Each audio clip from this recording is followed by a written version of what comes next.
Sir, थोड्याच वेळापूर्वी ठाकरे गटाचे नेते संजय राऊतांची पत्रकार परिषद पार पडली. त्या पत्रकार परिषदेमध्ये एकत्रितच महायुतीवरती आणि निवडणूक आयोगावरती मोठ्या प्रमाणात टीका टिप्पणी संजय राऊतांनी केली आहे. संजय राऊतांनी सांगितलं की सगळ्या यंत्रणा ज्या आहेत त्या विकलेल्या गेलेल्या आहेत आणि त्याचमुळे भाजपला कुठेतरी बिनविरोध ह्या सगळ्या निवडणुका होताना पाहायला मिळतात. त्याचा थेट आरोप भाजपवरती केलेला पाहायला मिळतो.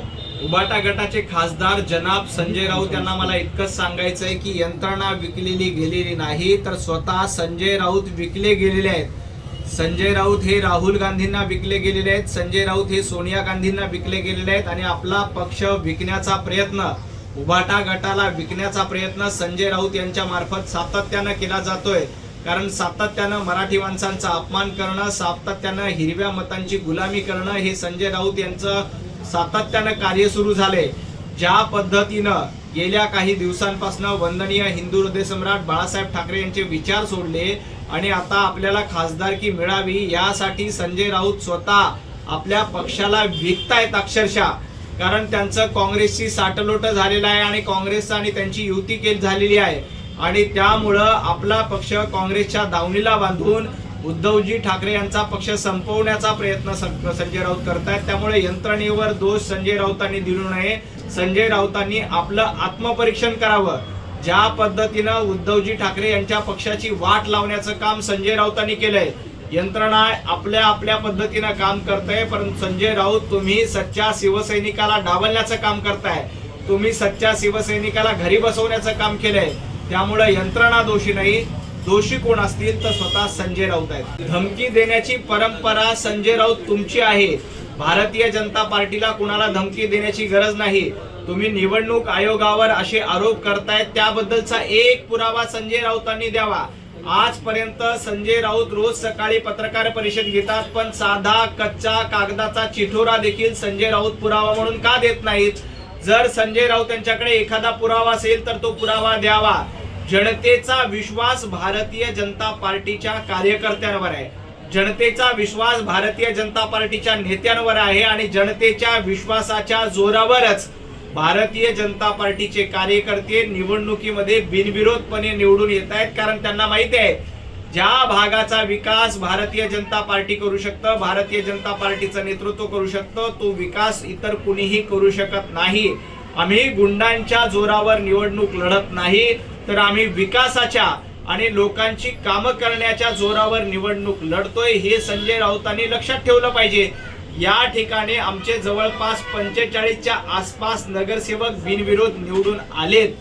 संजय राऊत, तुमच्या पक्षाला साधा उमेदवार तिथं द्यायला मिळाला नाही. तुमच्या उमेदवारांनी माघार का घेतली? मग तुमच्या उमेदवारांनी माघार का घेतली याचं उत्तर आधी द्यावं.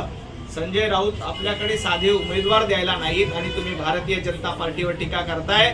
तुमचा पक्ष संपलेला आहे हे महाराष्ट्राने बघितलंय. खरं तर ठाकरेंचा शब्द म्हणजे वंदनीय हिंदू हृदय सम्राट बाळासाहेब ठाकरे यांचा शब्द आहे आणि तो शब्द सध्या देवेंद्रजी फडणवीस साहेब यांच्यासोबत आहेत, एकनाथजी शिंदे यांच्यासोबत आहेत. आता याआधी आदित्यजी ठाकरे यांची लाईन होती की करून दाखवलं. त्यानंतर मनसेबाबत त्यांची टॅगलाईन होती की हा संपलेला पक्ष आहे.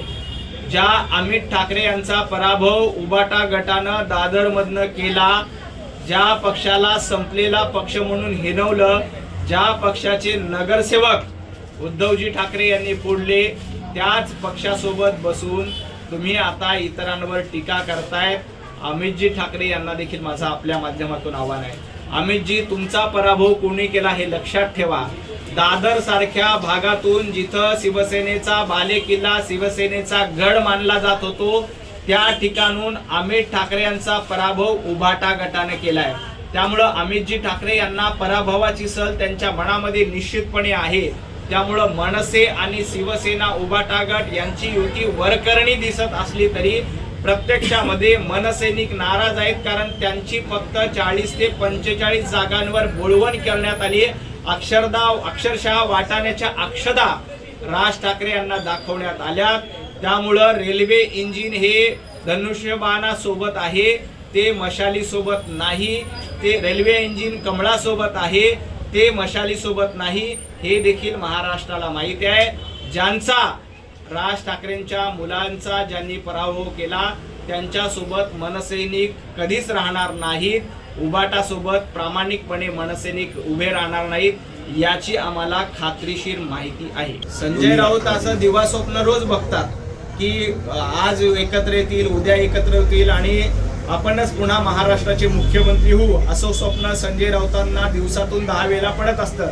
त्यांना असं वाटतं की अजितदादा देवेंद्रजींना सोडून जातील आणि त्याच्या जीवावर आपण स्वतः महाराष्ट्राचे मुख्यमंत्री होऊ, असं संजय राऊतांना वाटणं स्वाभाविक आहे. अजितदादांवर जे काही आरोप केले त्याबद्दलचे पुरावे त्यावेळी दिले होते, त्याच्यामध्ये काही निष्पन्न झालं नाही. त्याच्यानंतर अजितदादा आमच्या सोबत आहेत, अजितदादा महायुतीमध्ये आम्ही एकत्र आहोत, याच्याबद्दल आम्हाला आनंद आहे. संजय राऊतांनी भ्रष्टाचाराचे आरोप करू नये. जे स्वतः संजय राऊत पत्राचाळ घोटाळ्यामध्ये जेलमध्ये होते आणि आज देखील त्यांची निर्दोष सुटका झालेली नाही. संजय राऊत आज देखील या प्रकरणात जामिनावर बाहेर आहेत, याची जाणीव संजय राऊतांनी ठेवली पाहिजे. रोज उठायचं, खोटं बोलायचं, आपल्या 100 कोटी रुपये वसुलीच्या कारकिर्दीबद्दल, खिचडी घोटाळ्याबद्दल आणि संजय राऊत कोविडचे कंत्राट तुम्ही कुठल्या माणसाला दिले होते, कोविडच्या काळामध्ये मुंबईकरांना लुटण्याचं काम तुम्ही कशा पद्धतीने केलं होतं, कफन चोरी असेल, सर्वसामान्य कामगारांची खिचडी सुद्धा तुम्हाला खाण्यासाठी पुरली नाही, हे महाराष्ट्राने बघितलंय.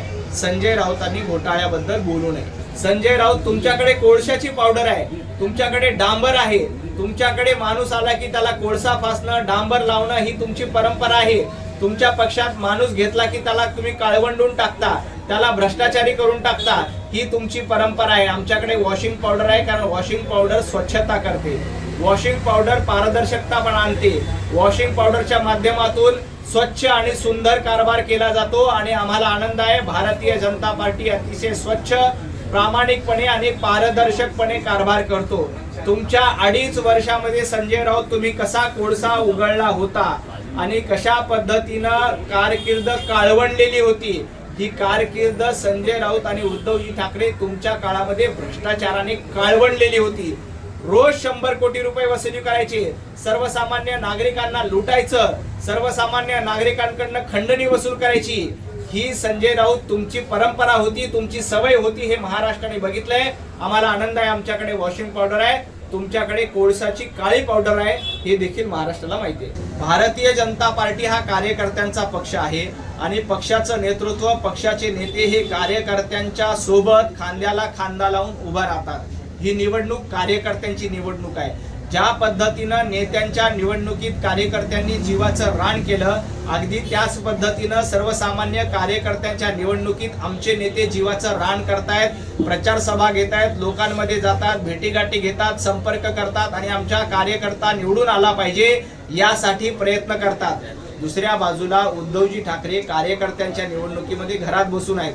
देवाभाऊ रोज सातत्यानं जनतेच्या संपर्कात आहेत. आज वरळीमध्ये आमच्या प्रचाराचा नारळ एकनाथजी शिंदे साहेब, देवेंद्रजी फडणवीस साहेब यांच्या नेतृत्वात फोडला जाणार आहे. उद्धवजी ठाकरे मात्र घरामध्ये बसून आहेत. ते फेसबुक लाईव्ह करण्यामध्ये धन्यता आहेत, घरामध्ये बसून पत्रकार परिषद घेण्यात धन्यता मानतात. आम्ही कार्यकर्त्यांमध्ये जातो. नगरपालिकेच्या निवडणुकीत कार्यकर्त्यांची निवडणूक होती, सर्वसामान्य कार्यकर्ता लढत होता. त्या कार्यकर्त्याच्या निवडणुकीमध्ये उद्धवजी ठाकरे, राज ठाकरे यांनी एक सभा कार्यकर्त्यासाठी घेतली नाही. देवेंद्र फडणवीसांनी 45 सभा महाराष्ट्रातल्या कानाकोपऱ्यामध्ये जाऊन घेतल्या.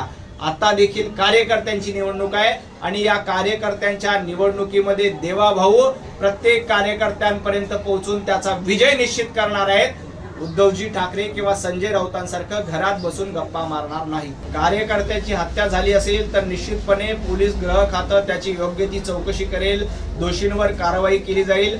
महाराष्ट्रात लोकशाहीचं राज्य आहे, कुणाची असेल तर गुंडगिरी खपवून घेतली जाणार नाही. देवाभाऊ निश्चितपणे या प्रकरणामध्ये चौकशीचे आदेश देतील आणि जो कोणी दोषी असेल त्याबद्दल पोलीस आणि गृह खातं तपास करून योग्य ती कारवाई करेल. निवडणूक आयोगानं निश्चितपणे चौकशी करावी. दूध का दूध, पाणी का पाणी होऊन जाईल. कुणाला पैसे द्यायचं, प्रबोधन द्यायचं, प्रलोभन द्यायचं हे आमच्या रक्तामध्ये नाही आहे. आम्ही सर्वांना सोबत घेऊन चालतो. आम्ही सातत्यानं जनतेत असतो. प्रलोभन देण्याची परंपरा आमची नाही. संजय राऊतांकडे पुरावा असेल तर त्यांनी पुरावा सादर करावा, निवडणूक आयोगाकडे सादर करावा, कोर्टामध्ये सादर करावा. त्यांच्याकडे पुरावा नाही. आम्हाला प्रबोधन देण्याची गरज नाही. हे आम्हाला माहिती आहे. संजय राऊत यांनी याबद्दल सातत्यानं खोटे आरोप केलेत आणि अशा पद्धतीची खोटे आरोप करण्याची त्यांची सवय आहे. त्यामुळं त्यांच्याकडे काही असेल तर त्यांनी निश्चितपणे निवडणूक आयोगामध्ये जावं, कोर्टामध्ये जावं, पुरावे द्यावेत, पुरावे सादर करावेत. संजय राऊत, तुम्ही तुमच्या उमेदवाराला किती रुपये दिले याची आम्हाला माहिती आहे. संजय राऊतांनी आपल्या उमेदवाराला AB फॉर्म सोबत किती रुपये दिले हे एकदा महाराष्ट्राला सांगून द्यावं, म्हणजे महाराष्ट्राला देखील कळेल की कोण कशा पद्धतीनं पैसे वाटते. ना मनसेचा महापौर होणार आहे, ना उबाटा गटाचा महापौर होणार आहे. महापौर हा महायुतीचाच होणार, याच्यामध्ये अजिबात शंका नाही. राज ठाकरे यांची 40-45 जागांवर बोळवण करण्यात आली, त्यामुळे मनसेने कमालीचे अस्वस्थ आहेत. स्वतः राज ठाकरे देखील अस्वस्थ आहेत. नाईलाजानं ते एकत्र आलेत. ही संयुक्त युती नाही आहे, ही नाईलाजानं भारतीय जनता पार्टी आणि महायुतीच्या भीतीपोटी झालेली युती आहे. 1935 मधनं भाजपचे एक नेते उभे आहेत, ते नक्कीच या निवडणुकीत पडतील असं त्यांनी मत जे आहे ते काल पत्रकार परिषदेमध्ये व्यक्त केलेलं आहे. नवाब मलिक, खरं तर नवाब मलिक ज्येष्ठ नेते आहेत. त्यांनी माझ्यासारख्या कार्यकर्त्यांवर टीका करायला पाहिजे नव्हती. याच मानखुर्द शिवाजीनगर भागातून नवाब मलिक हे विधानसभेची निवडणूक लढले होते.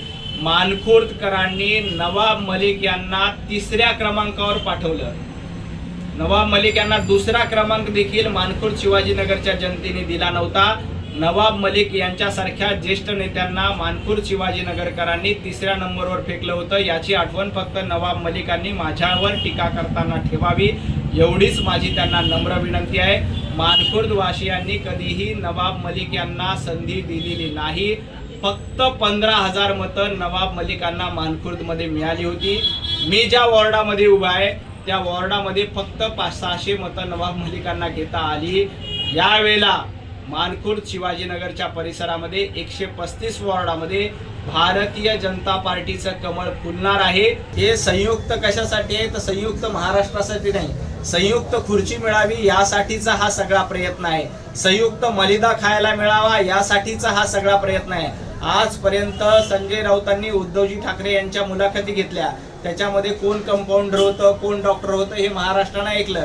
आता नवे लाफ्टर शो या निमित्ताने आपल्याला रील्स बघायला मिळतील की कोण कंपाऊंडर आहे, कोण डॉक्टर आहे, तोंड पाण्याने हात धुतात, गरम पाण्याने कसं हात धुवायचं, किंवा लहान वयात मी लहान होतो, असे सगळे जोक आपल्याला बघायला मिळतील. आपल्या सगळ्यांचं चांगलं एंटरटेनमेंट होईल, चांगलं रील्ससाठी कंटेंट मिळेल. त्यामुळे आपण सगळेजण या मुलाखतीची निश्चितपणे वाट बघू.